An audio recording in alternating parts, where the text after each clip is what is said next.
he turns into the trickster and ends up finding a way to manipulate the genetics of these animals, by selectively breeding them. He's very familiar with sheep, and he's able to set up a system with Laban where he says, look, any of the spotted or the striped sheep are going to be mine. And Laban's like, I don't want spotted and striped sheep. Fine, they're all yours, because that's a more rare thing. So what he did was, when there were strong sheep there, and also the spotted ones, he was able to get them to breed together, and by doing so, he was able to produce this striped and spotted thing. And so his were stronger and better than Laban's. So again, his trickster personality comes out. But we also have in this story this bartering between the two wives. We have really, you can see how low they go. This is not the kind of behavior you want to be engaged in. You have to understand that the Old Testament often is descriptive rather than prescriptive. Do you know what I mean by that? Descriptive means it's describing what's going on. It's not necessarily saying this is how you're supposed to act in the home. Because Rachel and Leah are having an argument over mandrakes, which are these roots that look like human forms. And so they were used in the culture at the time as kind of an aphrodisiac. It was kind of a thing that they would do to seduce their husband or whatever, to play. Anyway, I don't want to get into that, so I'll stop right there. But it was definitely a vulgar thing that she was doing, and they exchange they do this, they bartering with one another, and then they actually say, well, fine, you can lie with my husband tonight if you give me your mandrake. It's this whole thing. So that is the kind of stuff they're doing. This was a common view in the culture. In fact, she even gives her husband her maid to have relations with in order to have more children. So you have this stuff going on. This was not taught in the Scripture as something we should do. This is descriptive. It was not prescriptive. This causes all kinds of problems for them. In this chapter, in verse 22, we have the birth of Joseph, who becomes a very important person. And his name means to add. Yosef means to add. And so he is one who is added. So that's a very, very important person we'll find. He becomes a very important person for the rest of this book. So then as we go to chapter 31, any questions on chapter 30? Can I escape chapter 30? Okay, Jacob and his wives are fleeing from Laban's house. They're really jealous of Jacob, and they decide to leave. It says that God is the one who has allowed Jacob to take Laban's striped and speckled flock. And so God speaks to Jacob in a dream, telling him in verse 2 and in verse 13 to go to the land of his family, return there. So while he's there, Rachel steals something from her father. Does anybody know what they are?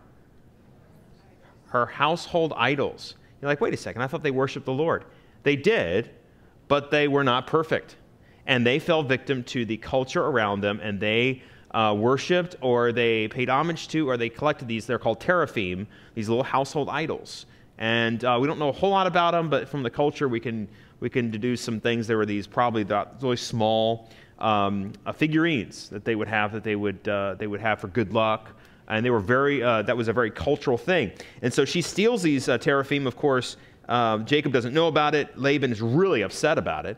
He goes and he tries to find these, and he does not find them. He's upset that Jacob, and they have this conflict. I want you to look at verse 31 of chapter 31 of chapter 13. We're on chapter 31. I'm trying to find I think I had the wrong. See here. Man, I had a good note here, and I'm just trying to find what verse it goes to. I'll have to come back to that. Oh, okay. Yeah, in verse 31, I guess. I should be 31.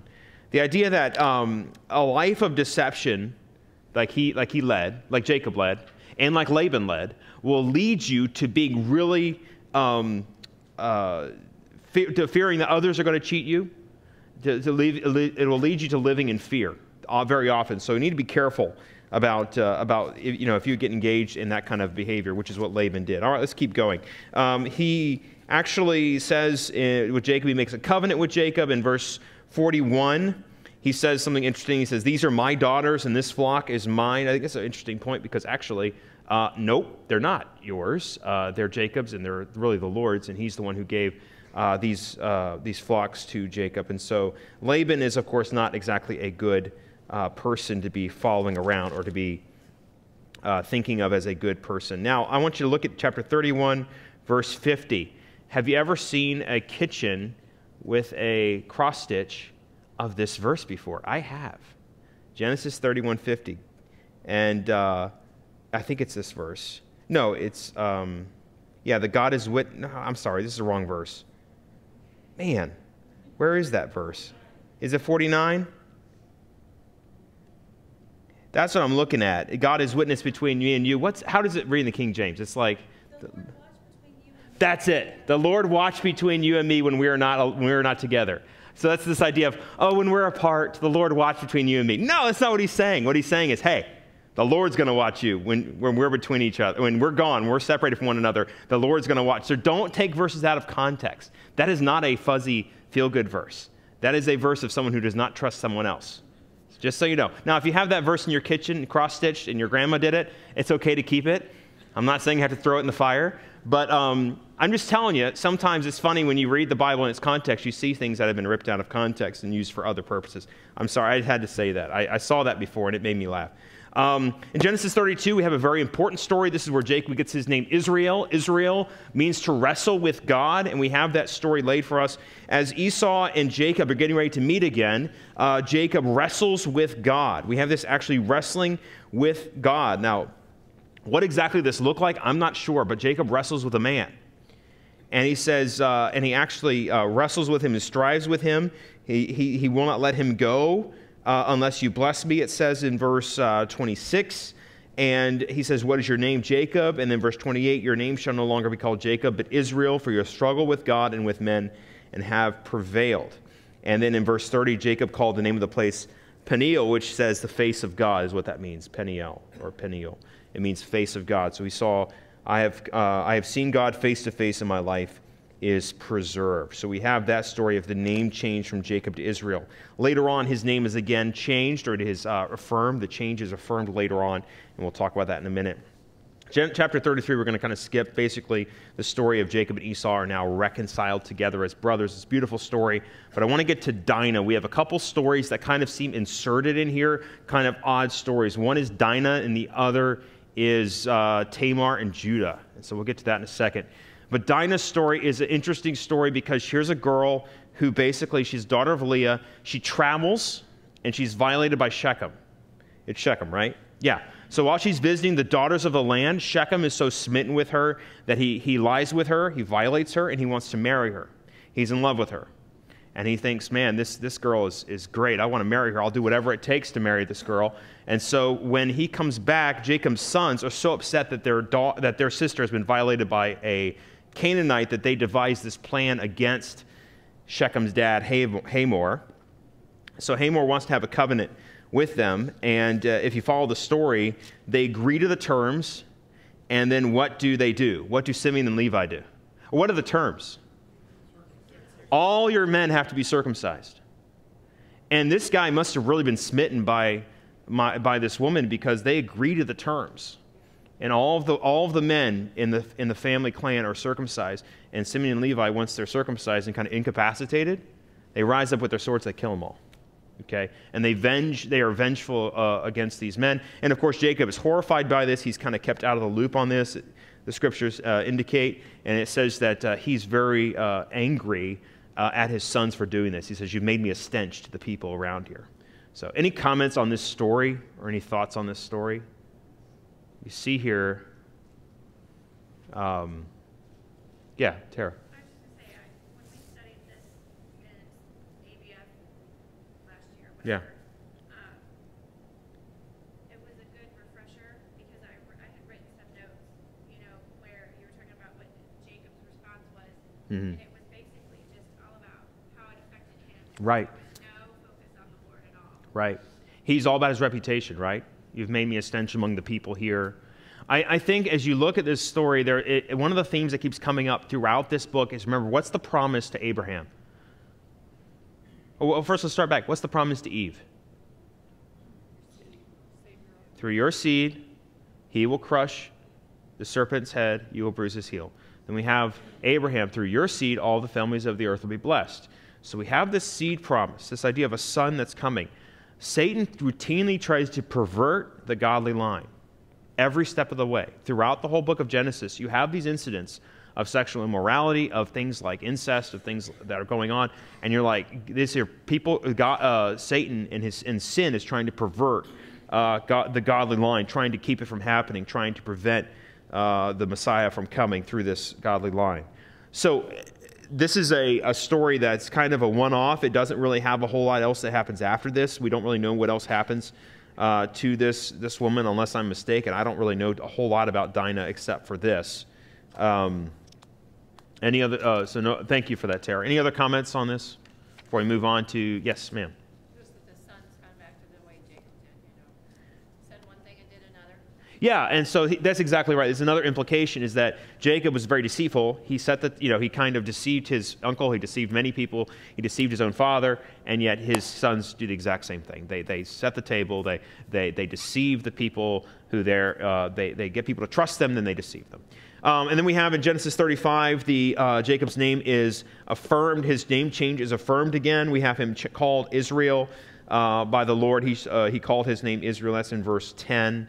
Your name shall not be called Jacob anymore, but Israel. And I will give to your descendant. And this is kind of a reaffirming of the promise. Be fruitful and multiply. A nation and company of nations shall proceed from you. Kings shall come from your body. Verse 12, the land which I gave Abraham, I will give to you. So you have the seed promise, which is the promise of the coming seed. The land promise, which is this land belongs to you. And Jacob set up a pillar of stone at that place. So you have the sons of Jacob, and then you have in chapter 36 the records of Esau. One of the other things I just note here is you see that phrase, these are the, actually it says in our Bible here, this is the genealogy of Esau. You see this phrase, these are the generations of, throughout the book of Genesis, including at the very beginning of Genesis, it says these are the generations of the heaven and the earth. These are kind of markers, like broad header markers. This is the generations of, or the accounting of. And so you have several of those markers throughout Genesis. If you ever want to study, you can go through and find those. They're about, I don't know, 5 or 6. I don't remember off the top of my head. But it's an interesting study. That kind of gives you an outline of the book of Genesis and kind of sets the new header. So as we go into chapter 37, we begin to have the story of Joseph, and chapter 37 begins the story of Joseph. I want to focus a little bit on this because a lot of you know the story of Joseph, but what's interesting to me is I want you to focus for a moment on 37, 38, 39. These 3 chapters and how they interact with each other. Because chapter 37, we have the story of Joseph. Joseph is a young man. He is, it says that he's 17 years old, and here's the other phrase, verse 2. This is the history of Jacob. Joseph is 17 years old, and he is loved more than his other brothers. He receives a what as a gift? Coat of many colors. Okay, so the Hebrew for that is a coat of many parts. It's a coat of many parts, and a coat of many colors is often how it's translated in your English Bible. Another idea, which I really like, is that this is possibly a coat of many parts. The coats that the people had back then would not have sleeves on them because people were working in the field, working with animals, they had sleeveless shirts, a tank top, basically. It was a coat, a tunic without sleeves so you could work freely. A coat of many parts would have been a coat with sleeves on it. So he's considered above menial, above tasks of the hand. Okay, so this is possible. I don't know 100% if this is correct, but some people have posited this is a good idea of what happened. So Joseph is lifted up by his father as being kind of beyond manual labor. His brothers have to do all the work, and he's beyond that. Okay, he's turning into a manager instead of someone who actually does the work with his hands. And so he has these dreams. Now, why would that have offended his brothers so much? Because in the dreams, all of his dreams were very obvious. What was going on is that all of his brothers and his father and his mother in one of the dreams was bowing to him. But just the fact that he was having dreams bothered them. Because that meant that God spoke to the patriarchs through the dreams, right? Abraham, he came to him, Isaac and Jacob, and now Joseph. So the sons know that the Lord comes to them and speaks to them in dreams. This is before the scripture is written. And Joseph is now saying, I have dreamed a dream, that he is the next one. He is the one who God is communicating to. And that would have been very offensive to his brothers. Like, who are you? Like, you're the runt. What are you talking about? You can't claim to have received this revelation from God. So the dream shows that he has these two dreams. Then his brothers go to pasture a flock. They go to Dothan there, and then Joseph meets them there. And while he's coming, they see him coming, and they say, "Oh, let's see what happened to this dreamer." And they decide to kill him. One of the brothers, Reuben, says, "Look, let's not kill him. Let's just sell him." Or no, he doesn't say that. He said, "Let's not kill him." And they decide, okay, we'll put him in a pit. They throw him in a pit, and Reuben's idea is, I'll come back later and I'll rescue him when everybody's cooled off. But what happens is while they're doing that, there comes by a caravan of people, and they say, well, let's turn this into a profit. So they sell him for 20 pieces of silver, which most people say is less than the average going rate for a slave. So they get rid of their brother by selling him to these traveling Midianites and to the Ishmaelites, and then he ends up in Potiphar's house. That's what we come to. If you look at verse 36, the Midianites had sold him in Egypt to Potiphar, the officer of Pharaoh and captain of the guard.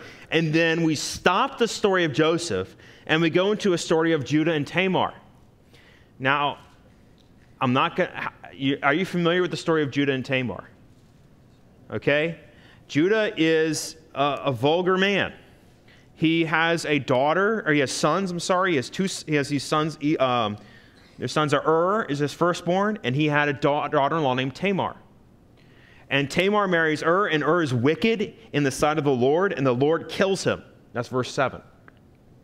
So in this culture, what would happen if you're a wife, if you're a widow, was that the brother, your responsibility of the family that you were married into was that their brother would go to that wife and lay with her and bring a son up for her. That was part of the culture in that time, and it was prescribed that way so that they didn't have Social Security, they didn't have the kind of vehicles we have for financial means, and that son would not belong to the man who fathered it, would belong to his dead brother in a sense. It would carry on that family's line. So that's the responsibility that his brother has, Onan. And Onan is so vulgar that he goes and he takes advantage of Tamar, but he does not fulfill his responsibility. And so in doing so, the Lord strikes him dead as well. Okay, so we already have kind of an odd story to start off here with these men getting killed for their wickedness. But what happens is Judah says, look, here's what's going to happen, Tamar. I'm tired of losing my sons. I'm tired of them dying. So you're going to wait until my youngest son is old enough to marry you or fulfill his obligation to you, and then you just wait until he's old enough. And she says, I can't wait that long. I'm going to be too old to bear a child. So in this meantime, Judah's wife dies, and Judah decides to go into the sheep shearers and to town. Basically, he goes, and when he goes and she hears he's going to town, what does Tamar decide to do? Dress like a prostitute. I have to tell you a funny story, okay? My children have been listening to the Bible on audio with my wife, and they were listening to this story. Was it this one? It was Dinah. Okay. It was a similar kind of story. And with these kind of things with kids, you almost wonder, how much are they getting? And so she was listening, and she's listening to this, and they're talking about prostitutes. And my wife thinks to herself, I'm going to have to do some explaining. This is going to be really, awkward. And so they said prostitute, and one of the girls started laughing. My wife said, oh, no, they heard it. And then my daughter says, Mommy, they said toot, which is what we call passing gas in our family. So whew, we have one more year, and then maybe we'll have to start explaining this. Wait, they didn't say toot? No, much worse than that. But Tamar dresses up. I want you to just think about how well she knows her father-in-law. Okay? She's devious too. But she dresses up like a prostitute knowing what he's going to do when he sees her. Think about that. She goes into town and she waits, and she dresses like a prostitute, and she sits by the side of the road, and he comes up to her and he says, what does it cost? And she says, she tells him, and she says, what I'm going to take as a pledge so that I'll know that you'll pay me. And he says, well, she ends up saying, I need your signet, I need your cord, I need your staff. Gives it to her, and the next day, Judah comes back, or he sends one of his men back with a goat, saying, look for the prostitute standing over there, or sitting over there, and when you find her, give her this goat. And she's not there anymore. because she didn't go there all the time. She just went there for that one moment. And so then they're confused. They don't know what to do, but Judah's out his staff, his cord, and his signet. And then it all comes about. It says about 3 months later, verse 24, and it came to pass about 3 months after that, Judah was told, saying, Tamar, your daughter-in-law, has played the harlot. Furthermore, she is in child by harlotry. And Judah said, bring her out and let her be burned. Okay, it's so interesting to me that the exact sin he was directly involved in, he is extremely angry. He is showing wrath and unforgiveness. Utter wrath. I mean, that is extreme response. But his daughter-in-law is pregnant, and he says, burn her. Okay, that's completely unnecessary.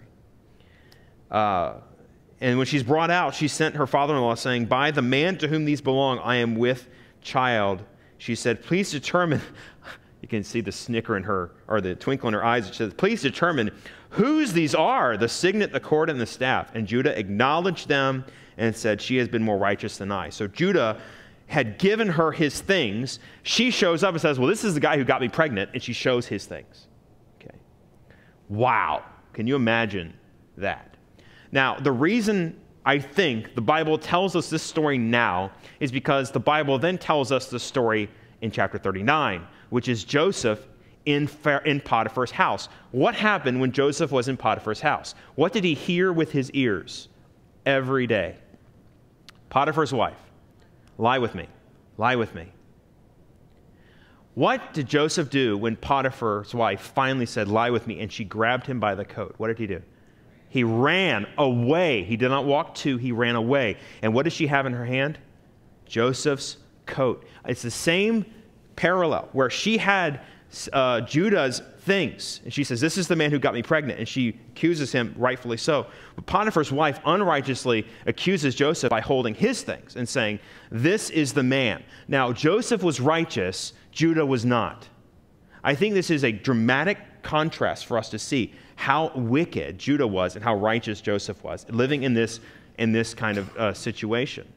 And then think about what happens. What happens to Joseph after he's accused of raping Potiphar's wife? He gets thrown in prison. Now let me ask you a question.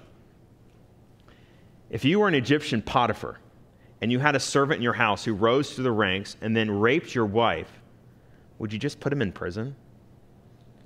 I think this is telling us that Potiphar knew exactly what happened. I think Potiphar knew exactly what was going on, and he could not stand the fact of killing an innocent man. He knew, and you know he knew. He could have killed Joseph in an instant, and no one would have cared. But he knew, and so he put him in jail. So in jail, Joseph again rises up, as is the constant theme in Joseph's life, where he rises through the ranks and becomes exactly who the top of wherever he is. And here he is having to hear dreams from two men, the butler and the baker. This is chapter 40. In chapter 40, we have the two. Any questions, by the way, so far? I'm sorry.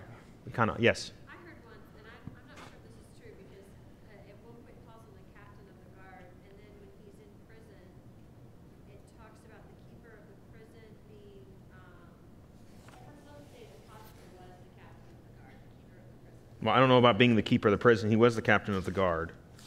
But there may have been more than one captain of the guard. It says captain of the guard in chapter 37, verse 36.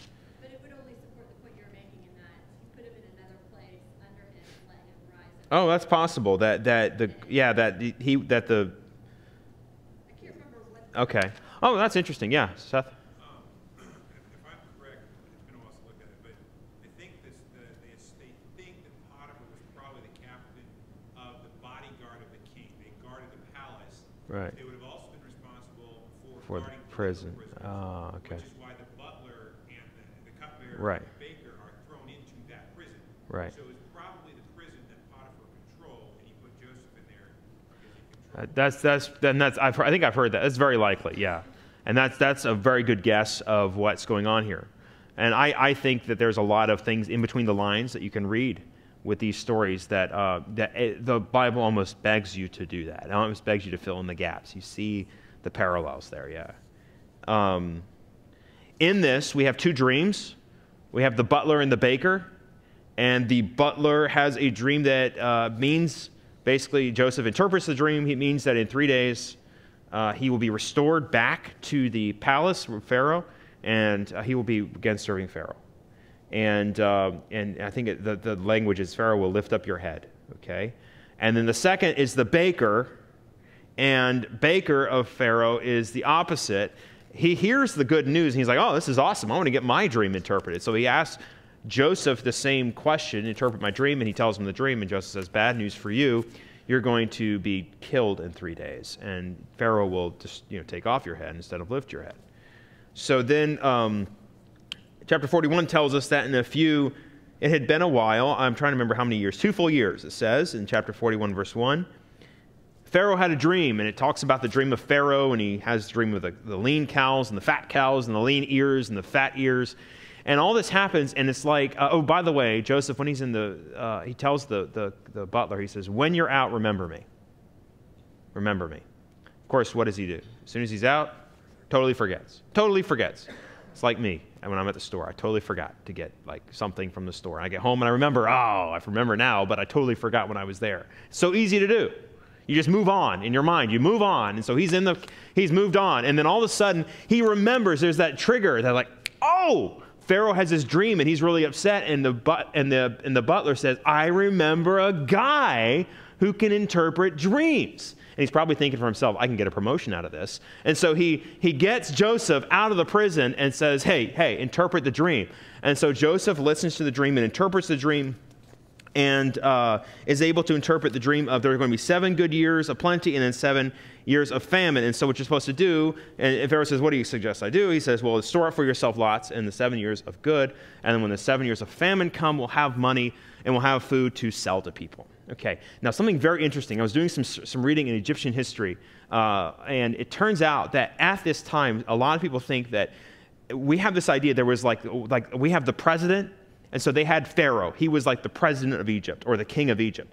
What's probably more likely is that Egypt was kind of decentralized at this particular point. There was a time in Egyptian history where Egypt was decentralized. There were many pharaohs. There were several pharaohs. There were not as many. And then there was a moment in Egyptian history where all of a sudden all the power is centralized under one pharaoh. Okay? And a lot of people point to this event and say, this is probably what centralized power under Joseph's pharaoh. The fact that they were able to know that this was coming and be prepared, so that it says all of Egypt came for food. And I was reading that this past week, and to be honest, it's not on the tip of my tongue right now. I don't remember exactly where this was. But as I was reading it, it seemed to really resonate with that perspective. And that's not necessarily spelled out in the scripture very explicitly, but that seems to jive with Egyptian history at that point, from what they know. So Pharaoh had this dream, it comes true, and Pharaoh raises up Joseph to be in great power. Of course, his brothers come down searching for food. You know what happens. They don't recognize him. Joseph plays tricks with them, not mean tricks, but tries to figure out if they're being sincere, I think, and then he overhears them talking about how guilty they feel and all these kind of things. He places their money in their bags. He places his cup in their bags. He does all these things. They don't know what's going on. They're so confused. And then finally he says, don't you have a younger brother? Yes. Bring him down. Why? I don't know. What's going on? Bring your father. All these things he says to them. And finally, he reveals to them that he is their brother. If you look at chapter 45 briefly, we're almost done. Joseph, it says, if you go back to 44, verse 34, for how shall I go to my father if the lad is not with me, lest perhaps I see evil that will come upon my father? Then Joseph could not restrain himself before all those who stood by him. And he cried out, make everyone go out from me. So no one stood with him while Joseph made himself known to his brothers. And he wept aloud, and the Egyptians in the house of Pharaoh heard it. And Joseph said to his brothers, I am Joseph. Does my father still live? But his brothers could not answer him, for they were dismayed at his presence. And Joseph said to his brothers, please come near to me. They came near, and he said, I am Joseph, your brother, whom you sold into Egypt. But now do not therefore be grieved or angry with yourselves because you sold me here, for God sent me here to preserve life. You think about how he had a good perspective on a terrible situation. Sold into slavery, yet he recognized that God used that to preserve not only his life, but also the lives of his brothers and the lives of many people. God uses terrible things for glory, for his glory. And this is such a beautiful passage of Scripture. They are. I love what it says at the end of the chapter. It says they went out of Egypt in verse 25, came to the land of Canaan to Jacob their father. And they said to him, Joseph is still alive, and he is governor over all the land of Egypt. And Jacob's heart stood still. Does that mean he had a heart attack? Or he fainted? Yeah. He did not know. Like he was shocked. And it says, because he did not believe them, when they told him all the words which Joseph had said to them, and when they saw the carts which Joseph had sent to carry him, the spirit of Jacob their father revived. And can you imagine the feeling of thinking your son had been dead for so many years? He's not dead, he's alive. We're pretty much out of time, but I guess I could take a minute. Are there any thoughts or questions or curious things you wanted to ask? I didn't get any quite really, yes. Okay.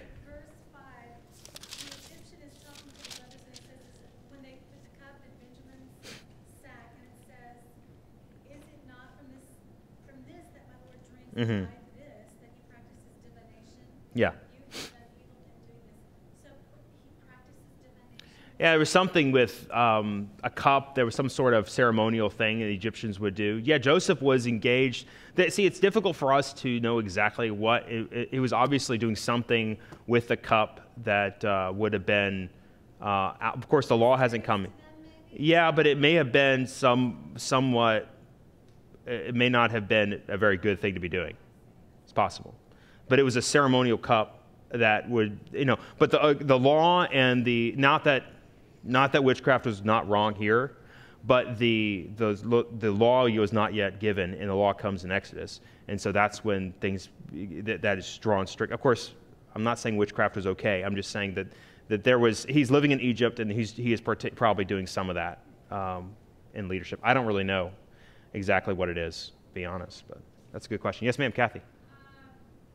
Judah. Yes. In Genesis 44:18, is that the Judah that was Yes. Yeah, it's the same person. Of the tribe of Judah. That's where Jesus comes from. Yes.